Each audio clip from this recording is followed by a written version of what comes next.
ദിലീപ് ഏട്ടൻ്റെ ഭയങ്കര ഫാനാണല്ലേ? അതെ. അതെ. എന്തുകൊണ്ട് ദിലീപ് ഏട്ടനെ ഇത്ര ഇഷ്ടപ്പെടാനൊരു കാരണം? എനിക്കും ഭയങ്കര ഇഷ്ടമാണ് കേട്ടോ. കാരണം എനിക്ക് തോന്നുന്നു നമ്മൾ കൊച്ചായിരിക്കുമ്പോൾ തൊട്ട്, അല്ലെങ്കിൽ എന്താ പറയുക, നമ്മളെ ഹാപ്പി ആക്കുന്ന ഒരുപാട് മൂവീസ് ചെയ്ത് തന്നിട്ടുള്ള ഒരാളാണ് ദിലീപേട്ടൻ.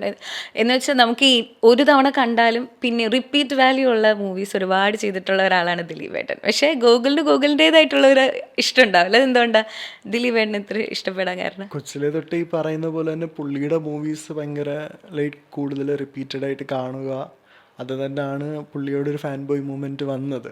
കാരണം ചൈൽഡ്ഹുഡ് തൊട്ടേ കാണുന്ന ലൈക്ക് കൂടുതൽ മലയാളം കോമഡി മൂവീസ്, ലൈക്ക് നമുക്ക് ഈ പറയുന്ന പോലെ സി ഡി മൂസ, അതൊക്കെ വന്നിട്ട് നമ്മളൊരു കാർട്ടൂൺ കാണുന്ന ഫീലിൽ തന്നെ കണ്ടുകൊണ്ടിരുന്നതാണ്. അപ്പം ഞാൻ ഈ പറഞ്ഞ പോലെ തന്നെ ഞാൻ ഫസ്റ്റ് പോയി കാണുന്ന സി ഐ ഡി മൂസയാണ് ഫാമിലി, ലൈക്ക് എന്നെ കൊച്ചിലെ കൊണ്ടുവന്ന് ആദ്യമായിട്ട് കൊണ്ട് കാണിക്കുന്ന മൂവി എന്ന് പറയാറ്. അന്നേരത്തെ ആ മൊമെന്റ് തൊട്ട് എനിക്കറിയില്ല, സ്ഥിരം നമ്മൾ കൊച്ചിലെ കാണുന്നതും എല്ലാം ആയിട്ട് പുള്ളിയായിട്ട് എന്തോ ഒരു ലവ് തോന്നിയിട്ടുണ്ട്, ഭയങ്കര ഒരു ഫാൻ ബോയ് മൊമെന്റ് തോന്നിയിട്ടുണ്ട്. അപ്പോൾ അതിനുശേഷം ഈ പറഞ്ഞ പോലെ നമ്മുടെ കമ്പനിയുടെ ബ്രാൻഡ് അംബാസഡർ പുള്ളിയാണ്, അച്ഛൻ്റെ കമ്പനിയുടെ. അപ്പം അങ്ങനെ ഞങ്ങൾക്ക് പരിചയപ്പെടാൻ പറ്റി പുള്ളീനെ. അപ്പം ഈ പറഞ്ഞ പോലെ ഫാൻ ബോയ് മൊമെന്റ് ആണ്, ഒരു മൂവി പുള്ളീനെ വെച്ച് ചെയ്യണം ഫ്യൂച്ചറിൽ, ഇത് തന്നെയാണ് ഡ്രീം.